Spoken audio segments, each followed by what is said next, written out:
આપણે લીમખેડા ખાતે પૃથ્વીપતિ સમ્રાટ વીર માનધાતા મહારાજની મૂર્તિની સ્થાપના કરવાની હતી, પરંતુ એમ કેમ પ્રકારે આ શાસનના કારણે, આ પ્રશાસનના કારણે સમગ્ર ગુજરાતમાં જેની વસ્તી સૌથી વધારે છે, જેની વોટ બેંક સૌથી વધારે છે, એ આપણા કોળી સમાજના ઈષ્ટદેવ માનધાતા મહારાજની મૂર્તિ હટાવવાનું જે લોકોએ પાપ કર્યું છે,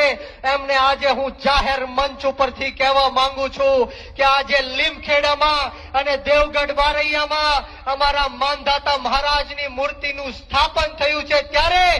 કોઈના માયલાના તાકાત હોય તો એકવાર અડીને જોઈ લે. કોઈ માયનો લાલ એવો હોય કે માનધાતા મહારાજની મૂર્તિને અડીને દેખાડે, એની માનું છઠ્ઠીનું દાવણ યાદ દેવડાવવાનું કામ અમે લોકો કરવાના છીએ. કોઈની હિંમત ન થવી જોઈએ, કોઈની તાકાત ન થવી જોઈએ કે આપણા કોળી સમાજના ઈષ્ટદેવ માનધાતાની મૂર્તિને હાથ પણ લગાડી શકે. જે રીતના વર્ષોથી આ કોળી સમાજ ઉપર અન્યાય અને અત્યાચાર કરવામાં આવ્યો છે, ત્યારે આપણે સૌએ નાત જાત ભેદભાવ ભાષા ધર્મ જ્ઞાતિ જાતિ બધું જ ભૂલીને